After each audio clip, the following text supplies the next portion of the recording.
The sweltering silence of Clark Air Base. January 31st, 1945. Clark Air Base, Luzon, Philippines. The atmosphere at Clark Air Base was a thick, oppressive blanket. The Philippine sun didn't just shine, it beat down with a relentless, rhythmic intensity that turned the tarmac into a shimmering mirror of heat. For the American soldiers of the 6th Army, the liberation of Luzon was a triumph, but the environment was an enemy of its own. The humidity was a physical weight, a saline, humid pressure that clung to the skin like a second layer of clothing, blurring the horizon into a hazy distortion of green jungle and gray concrete. But for Major Frank T. McCoy, the stifling heat was a distant concern. McCoy was not an infantryman or a pilot. He was a hunter of secrets. As the commander of the Technical Air Intelligence Unit, TAIU, in the Southwest Pacific, his mission was to dissect the technology of the Empire of Japan. For 3 years, his work had been a grim scavenger hunt. He had spent hundreds of hours trekking through mosquito-infested marshes and scaling volcanic ridges just to recover a twisted propeller hub, a charred radio set, or a mangled wing spar. Usually, he was a forensic surgeon of scrap metal, trying to reconstruct an enemy's capabilities from the blackened skeletons of planes that had plummeted at terminal velocity. Today, however, the hunt was over. Today, McCoy was looking at a miracle of preservation. The pristine cigar of the Pacific. Sitting before him, isolated on a remote stretch of the airfield, was an intact Mitsubishi G4M Betty, bearing the distinctive tail number 76312. It looked less like a weapon of war and more like a museum exhibit. Abandoned by its Japanese ground crew during the frantic American advance, the bomber sat perfectly poised on its tricycle landing gear. To the uninitiated, the Betty was a beautiful, almost elegant piece of aeronautical engineering. Its allied nickname, the Cigar, was immediately justified by its perfectly cylindrical fuselage, a smooth, streamlined tube designed to minimize drag and maximize internal volume. It was a massive machine stretching nearly 20 meters from its glazed, multi-paned nose to the conical tail turret. Its wingspan, a staggering 25 meters, dominated the tarmac, casting a long, dark shadow that offered the only relief from the sun. McCoy circled the aircraft, his boots crunching on the sun-baked earth. He noted the twin Mitsubishi Kasei 14-cylinder radial engines, each capable of producing 1,500 horsepower. These engines were the heart of Japanese land-based air power. Even from the outside, they looked pristine, their cooling fins free of dust, their 3-bladed propellers glinting as if they could be hand-cranked to life at a moment's notice. The inspection, entering the dark heart. While his team began documenting the cockpit and radio gear, McCoy headed for the wings. He wasn't interested in the flight controls or the bomb bay. He wanted to understand the one thing that had baffled American intelligence since 1941, the Betty's legendary, almost supernatural range. He unlatched the wing inspection panels and hoisted himself up. As he crawled into the dark, cramped interior of the wing structure, the temperature spiked. The air inside smelled of stale aviation fuel and hot metal. He clicked on his flashlight, the beam cutting through the gloom to reveal the internal ribs and spars of the bomber. What he found there didn't just surprise him, it horrified him. It was a discovery that would send immediate shockwaves through the entire Allied Air Command. The engineering of a death trap. In American bombers like the B-17 Flying Fortress, the fuel was kept in self-sealing tanks, heavy, multi-layered rubber bladders designed to swell shut the instant they were punctured by a bullet. Furthermore, those tanks were surrounded of steel armor plating to protect them from flak fragments. But inside the Betty, McCoy saw the unthinkable. There was no protection, none. The fuel was not stored in a separate tank. It was poured directly into the wing structure. Between thousands of liters of highly volatile 92-octane aviation fuel and the outside world, there was nothing but a single, agonizingly thin skin of aluminum. McCoy pulled out his calipers and measured the thickness. It was barely 2 millimeters. No self-sealing rubber compound, no armor plating to shield the crew or the fuel cells, no fire suppression systems or CO2 canisters, no protective coatings of any kind. He realized that every time a Betty took off, it was essentially a giant flying Molotov cocktail. The very design that allowed it to fly from Japan to the Philippines without refueling was the same design that ensured its destruction.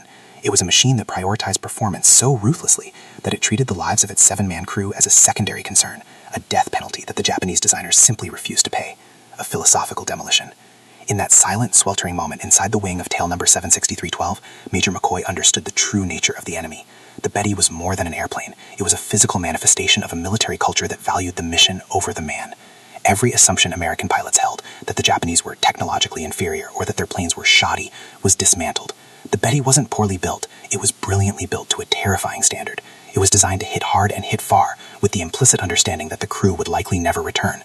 This discovery would fundamentally rewrite American tactical doctrine for the remainder of the war. The invincible long-range bomber was revealed to be a fragile glass cannon. As McCoy climbed down from the wing, wiping the grease and sweat from his forehead, he knew he held the key to the end of the Japanese Air Force. The secret of the flying Zippo was finally out. The 12-Shi specification, a mission without precedent. To truly comprehend the genesis of the Mitsubishi G4M, one must first look at the impossible box into which the Imperial Japanese Navy, IJN, forced its aeronautical engineers. In September 1937, while the great powers of Europe were still largely committed to open-cockpit biplanes and fixed-gear aviation, Japan issued the 12-Shi specification. This was not merely a request for a new bomber, it was a demand for a machine that defied the known laws of physics and aeronautics of the time. The naval staff required a land-based attack aircraft that could maintain a top speed of 398 kilometers per hour, roughly 250 miles per hour. While that was impressive, the secondary requirement was the true poison pill, an operational ferry range of 4,722 kilometers, nearly 3,000 miles, and a combat radius of 3,700 kilometers while burdened with an 800-kilogram aerial torpedo or a full bomb load. To put this in perspective, these requirements meant the new bomber would have to outrange the most advanced American and British aircraft of the era by nearly double. The man from Junkers, Kiro Honjo's dilemma. The monumental task of birthing this miracle fell to Kiro Honjo, a brilliant and pragmatic engineer at Mitsubishi. Honjo was no ordinary designer. He was a man of the world, having spent significant time studying modern manufacturing and aeronautical theory at the Junkers Aircraft Works in Dessau, Germany. He had returned to Japan with a mastery of European metal-stressed skin construction and high-efficiency wing designs. However, Honjo immediately recognized that the IJN's demands were contradictory. He was facing a uniquely Japanese strategic nightmare. Unlike the continental powers of Europe, the Japanese Empire was a sprawling, fragmented constellation of islands across the vast, lonely reaches of the Pacific. To defend this maritime empire, the Navy needed a long lance, a bomber capable of taking off from a base in Formosa, Taiwan, striking an American carrier group near the Philippines, and returning home without refueling. Honjo looked at the designs of the era, the American B-17 Flying Fortress and the British Vickers Wellington. These planes were sturdy, armored, and safe, but their weight made them short-legged in the context of the Pacific. To meet the IJN's range requirements, Honjo realized he couldn't just build a better bomber, he had to redefine what a bomber was. The brutal mathematics of weight. Inside Mitsubishi's secretive Nagoya Aircraft Works, Honjo and his team of engineers began a desperate battle against the scales. They analyzed every rivet, every spar, and every instrument. The mathematics they faced were as simple as they were cruel. Fuel is heavy, protection is heavy, you cannot have both. In 1937, the standard for modern air warfare was shifting towards survivability.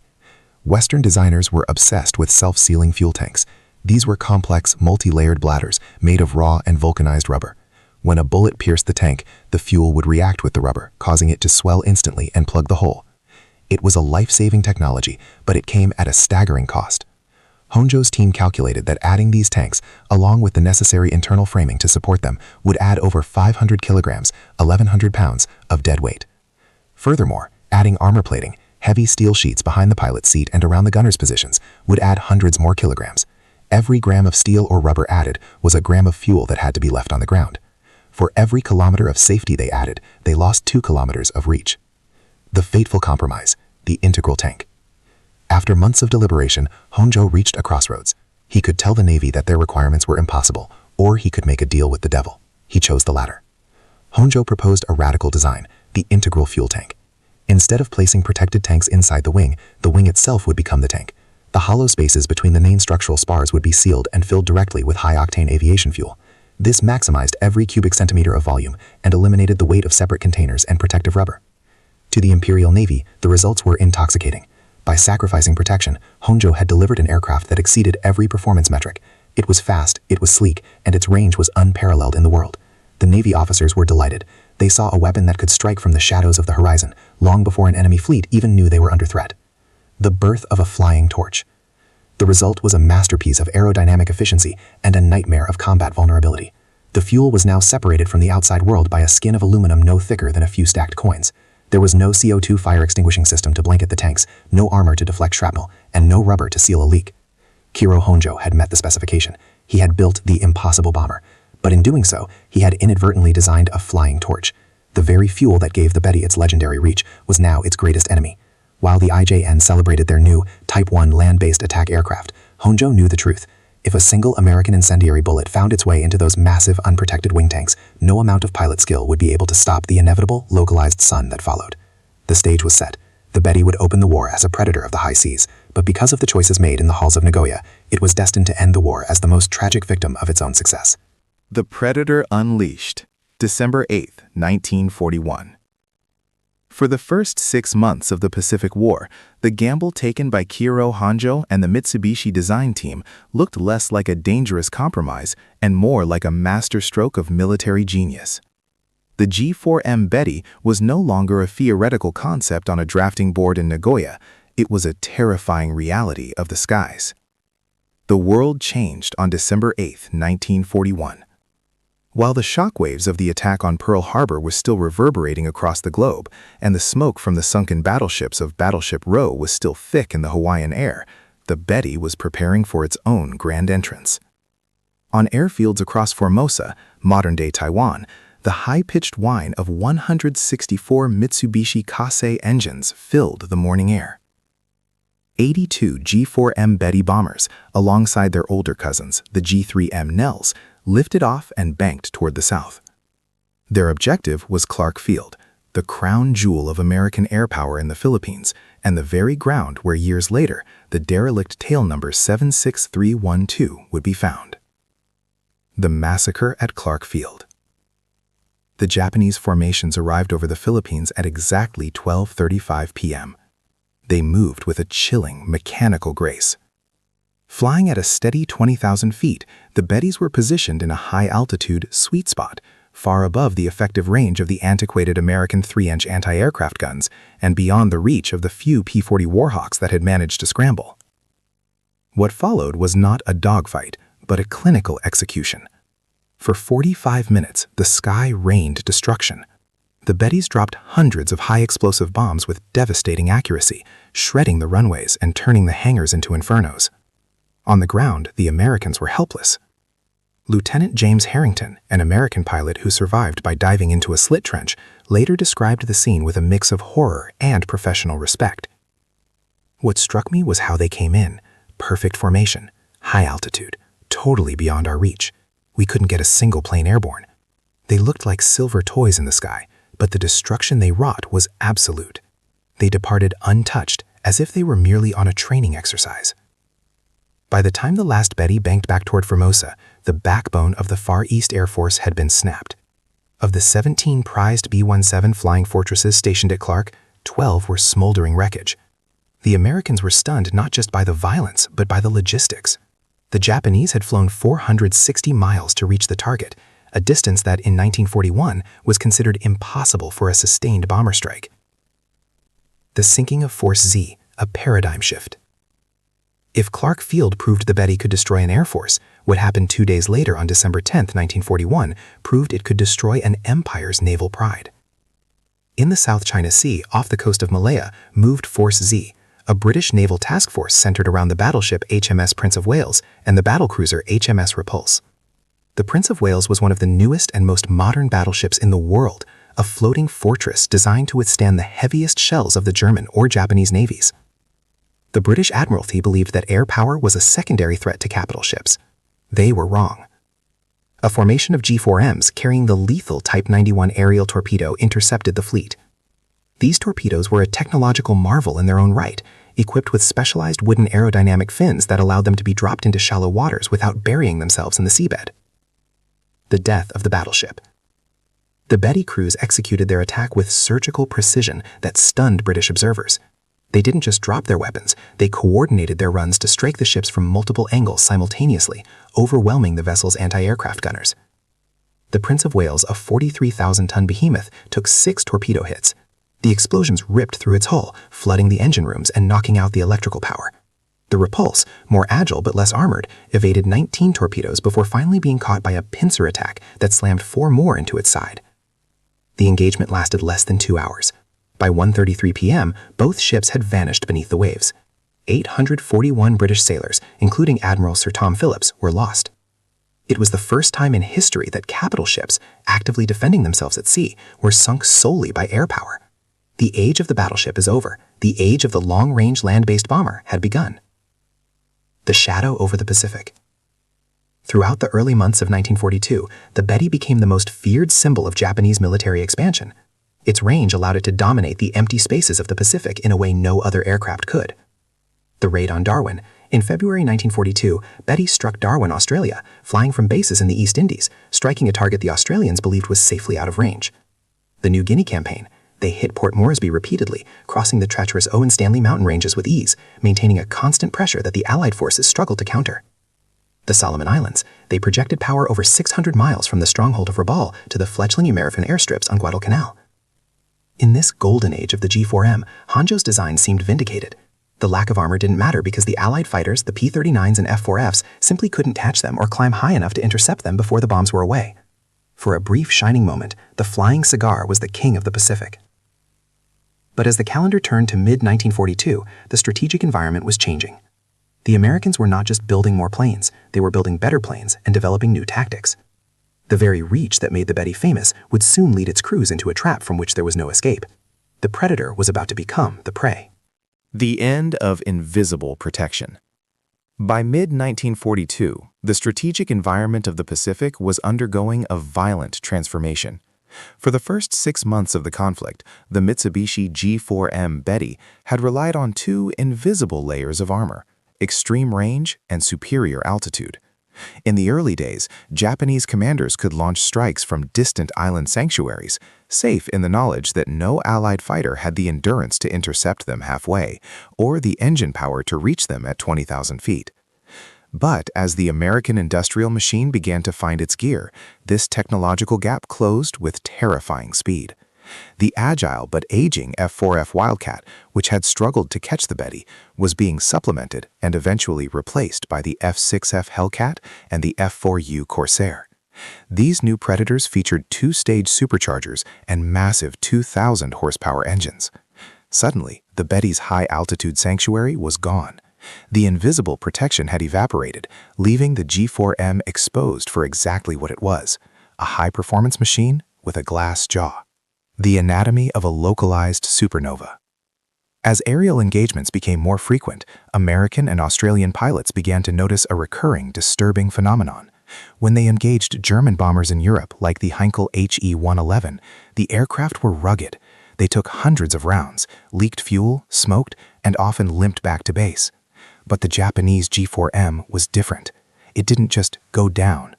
When a stream of .50 caliber M2 incendiary rounds, which burned at over 3,000 degrees Celsius, struck the Betty, the results were instantaneous and horrific. Because Kitaro Honjo's design had placed the fuel directly against the thin aluminum skin of the wing without any self-sealing rubber liners, the first bullet to penetrate the wing would create a spray of atomized fuel. The second or third bullet would ignite that vapor. The Betty wouldn't just catch fire, it would erupt. Pilots reported seeing the aircraft transform into a localized supernova, a blinding ball of orange and white flame that consumed the wings and fuselage in seconds. Because the wing spar was the fuel tank, the structural integrity of the plane vanished almost immediately. It was common to see a Betty's wings fold upward and snap off entirely, leaving the burning fuselage to tumble like a discarded cigarette into the sea. The nomenclature of death.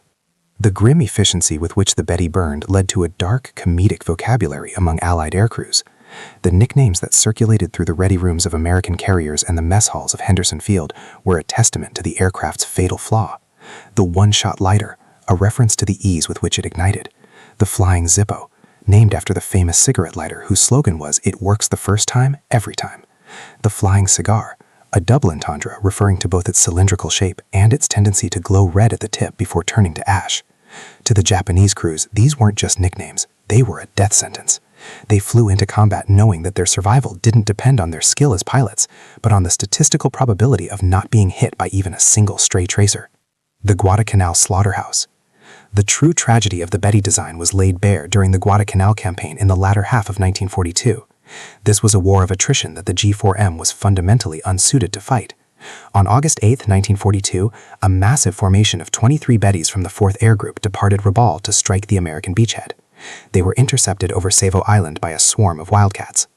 The results were a mathematical catastrophe for the Imperial Japanese Navy. 18 out of the 23 bombers were splashed.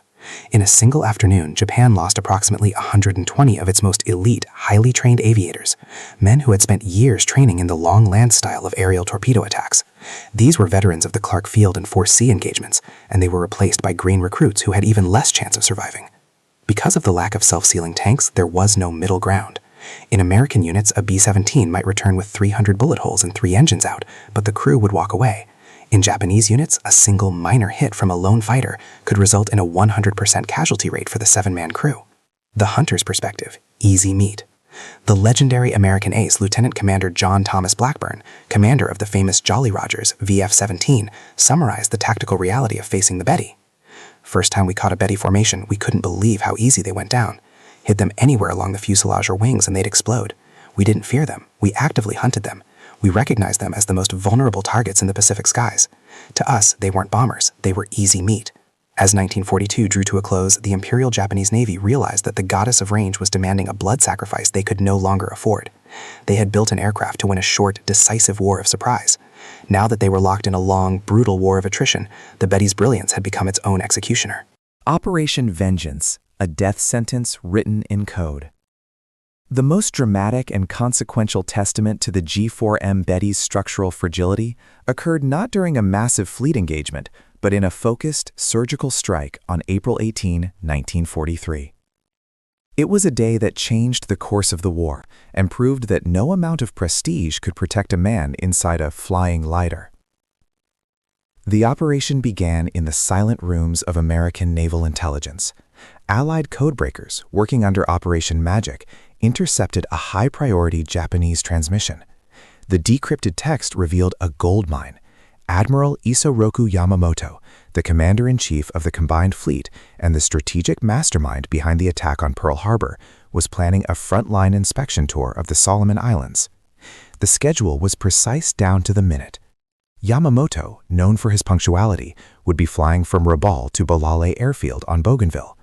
Crucially, the intelligence noted he would be traveling in a standard G4M Betty bomber. The masterpiece of planning. The mission to eliminate Yamamoto, dubbed Operation Vengeance, was one of the most daring long-range interceptions in aviation history. The Americans chose the P-38G Lightning for the task, as it was the only fighter in the Pacific with the range and speed to reach the intercept point. However, the challenges were immense. To avoid detection by Japanese radar and coastal lookouts, 18 P-38s, though only 16 would complete the trip, had to fly a circuitous, over-water route of more than 400 miles at an altitude of no more than 50 feet, literally skimming the wave tops. They had to maintain absolute radio silence and navigate entirely by dead reckoning and stopwatches. There were no landmarks on the open ocean. A navigational error of even 2 degrees would mean missing the target entirely. Against all odds, the American flight leader, Major John Mitchell, achieved a miracle of timing. After 2 hours of low-level flight, the P-38s climbed to altitude and arrived at the intercept point off the coast of Bougainville at 09:34 a.m., exactly 60 seconds before Yamamoto's flight appeared on the horizon. The final moments of tail number 323. Yamamoto's formation consisted of 2 Betty bombers, one carrying the admiral and the second carrying his chief of staff, Vice Admiral Mitome Ugagi, escorted by 6 A6M-0 fighters. The Japanese were caught in a state of total tactical surprise. They believed they were deep within their own defensive perimeter, far from any American airfield. As the Zeros scrambled to react, the American killer flight, led by Captain Thomas Lanphier and First Lieutenant Rex Barber, broke away to engage the bombers. Barber dove onto the lead Betty, which was camouflaged in dark green and brown for the jungle environment. Barber's heavy nose-mounted armament, 450 caliber machine guns and a 20mm cannon, shredded the bomber's tail and engines. But the fatal blow was delivered to the wing roots. Because the G4M lacked even a centimeter of armor plating to protect its VIP passengers, and more importantly, lacked self-sealing fuel tanks, the result was inevitable. the local sun in the jungle. The Betty didn't just crash, it disintegrated. Eyewitnesses reported that as Barber's incendiary rounds pierced the thin aluminum skin of the integral fuel tanks, the aircraft blossomed into a terrifying ball of orange fire. The lack of fire suppression systems meant that once the high-octane fuel ignited, the fire was unquenchable. The bomber plummeted into the dense jungle of Bougainville. Admiral Yamamoto was found the next day by a Japanese search party. He was still strapped into his seat, his gloved hand clutching the hilt of his katana, but he had been killed by the injuries sustained as his aircraft, unprotected and filled with fuel, turned into a high-speed furnace. The second Betty, carrying Admiral Ugagi, was also hit and ditched into the sea, though Ugagi survived the crash. The irony of the Longlands. The death of Isoroku Yamamoto was a psychological blow from which the Japanese Imperial Navy never truly recovered. It was a moment of profound irony.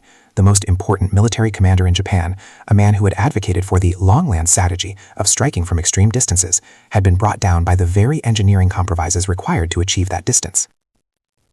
The Betty had been designed to give Yamamoto the reach he needed to dominate the Pacific, yet in the end it was the aircraft's inability to withstand a single focused burst of machine gun fire, its total lack of the staying power common in Western bombers, that led to his demise. The design philosophy that prioritized the mission over the man had claimed its most prestigious victim. The desperation of 1945, the birth of the cherry blossom. By the early months of 1945, the strategic situation for the Imperial Japanese Empire had devolved from critical to terminal. The once mighty Imperial Japanese Navy Air Service was a shadow of its former self, its veteran pilots long since consumed by the fires of the Solomon Islands and the Philippine Sea. American B-29 superfortresses were turning Japanese cities into ash, and the Allied fleet was tightening a noose around the home islands.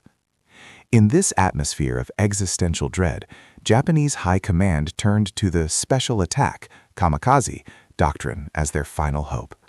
But they needed a silver bullet, a weapon that could pierce the sophisticated radar picket lines and devastating anti-aircraft fire of the American task forces.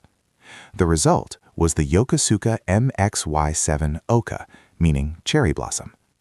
The Oka was a purpose-built, rocket-powered suicide glider. It was essentially a piloted missile carrying a massive 1,200 kilogram or 2,600 pound trinitroanisal warhead in its nose. It was designed to be carried to within sight of the enemy fleet by a parent aircraft, released, and then ignited by its pilot to dive at speeds exceeding 800 kilometers per hour, a velocity that made it virtually impossible to intercept once it was under its own power. The burden of the mothership. The only aircraft in the Japanese inventory capable of carrying such a heavy, specialized weapon was the Mitsubishi G4M Betty. However, the marriage between the Betty and the Oka was a catastrophic tactical mismatch. To accommodate the Oka, the Betty's bomb bay doors had to be removed, and the suicide craft was bolted directly to the bomber's underside. This created a massive amount of aerodynamic drag and added over a ton of dead weight to an airframe that was already considered sluggish by 1945 standards. The G4M2E, the specialized Oka carrier variant, was stripped of much of its fuel and some of its defensive armament to compensate for the weight, but it wasn't enough. Laden with the Oka, the Betty became a lumbering, slow-moving target with a reduced top speed and a dismal rate of climb. The very qualities that Kiro Honjo had prioritized, speed and agility, were sacrificed to carry a weapon that the plane was never designed to hold. March 21, 1945, the first and fatal sortie. The ultimate expression of this desperation occurred on March 21, 1945. A specialized unit, the 721st Naval Air Group, nicknamed the Jinrai-butai, or Thunder Gods, was ordered to launch the first major Oka strike against American Task Force 58, which was operating off the coast of Kyushu. The mission was flawed from its inception. 18 G4M Bettys, each carrying an Oka and a pilot prepared to die, took off from Kanoya Air Base. They were escorted by only 30 A6M Zeros, a meager defense against the hundreds of fighters the Americans could put into the air. At a distance of approximately 100 miles from the fleet, the Japanese formation was picked up by American shipborne radar. The picket destroyers immediately vectored the Combat Air Patrol, or CAP, to intercept. 24 F-6M Hellcats from the USS Hornet dived out of the sun to meet the incoming bombers. The slaughter of the Thunder Gods. The engagement was not a battle, it was a massacre. The Betty pilots, burdened by the heavy Okas, found it impossible to take evasive action. They were trapped in a straight and level flight path, struggling to reach the 20-kilometer, 12-mile range required for the Okas to have a chance at reaching the American ships. The Hellcats systematically picked the formation apart. One by one, the Bettys, true to their flying Zippo reputation, erupted in massive orange fireballs. Because they were laden with both aviation fuel and the 1,200-kilogram high-explosive warheads of the Okas, the explosions were cataclysmic, often destroying nearby aircraft in the tight formation. In less than 20 minutes, all 18 Betty bombers were splashed. Not a single Oka was launched. Not a single American ship was even sighted by the Japanese crews. The ultimate expression of a flaw. The human cost of the March 21 raid was staggering. 137 bomber crew members and 15 Oka pilots were killed in a matter of minutes. Among the dead was the mission commander, Lieutenant Commander Goro Nonaka, a veteran pilot who had openly criticized the Oka-Betty combination as a suicide within a suicide. The failure of the Jinrai Butai was the final, tragic proof of the Betty's fundamental flaw. Kiro Honjo had designed the aircraft for range, believing that the ability to fly 6,000 kilometers would give Japan the upper hand. But in 1945, range was a meaningless statistic. The Oka mission proved that range is useless if you cannot survive the final miles to the target. An aircraft that could fly across half the Pacific was defeated by its inability to survive a 20-minute encounter with modern fighters. The Betty, once the long lance of the Imperial Navy, had ended its career as a lumbering, unprotected hearse for the very men it was supposed to carry to victory. The ghostly transformation, August 19th, 1945. The war that had begun with the thunder of engines over Clark Field ended in a profound, ghostly silence. 4 days after Emperor Hirohito's Gyokuon Hoso, the jewel voice broadcast, radioed the unthinkable news of surrender to a stunned nation, the Mitsubishi G4M Betty was called upon for one final, historic sortie. But this was a mission unlike any other in its 4-year combat history. On the morning of August 19th, 1945, 2 G4M bombers, specifically the G6M1L transport variants, sat on the tarmac at Atsugi Airfield. The dark, mottled green and brown jungle camouflage that had once helped them stalk Allied fleets was gone. In its place, the aircraft had been painted a stark, brilliant white from nose to tail. Splashed across the wings and the cylindrical fuselage were large, vibrant green crosses. The transformation was symbolic. The flying cigar, once a harbinger of fire and torpedoes, had been neutralized. It was no longer a predator. It was a flag of truce. The irony of Baton 1 and Baton 2. As the 2 aircraft took flight, they were assigned call signs by General Douglas MacArthur's headquarters, Baton 1 and Baton 2. The choice of the word baton was a deliberate and stinging psychological masterstroke by the Americans. It was a direct reference to Bataan, the peninsula in the Philippines, where American and Filipino forces had been forced into a brutal surrender and the subsequent death march in 1942. The irony was heavy enough to ground the planes. The very bomber that had facilitated the fall of the Philippines by annihilating American air power at Clark Field in 1941 was now acting as a vehicle of submission, carrying the Japanese surrender delegation to Ieshima. From there, the delegates would be transferred to an American C-54 to fly to Manila to meet with MacArthur's staff. The final escort, from predators to guardians. As the White Bettys cruised over the turquoise waters of the Pacific, they were not alone. But for the first time in history, the fighters diving out of the sun toward them were not there to kill. A flight of USAAC B-25 Mitchells and P-38 Lightnings pulled alongside the G4Ms, their silver wings glinting in the light.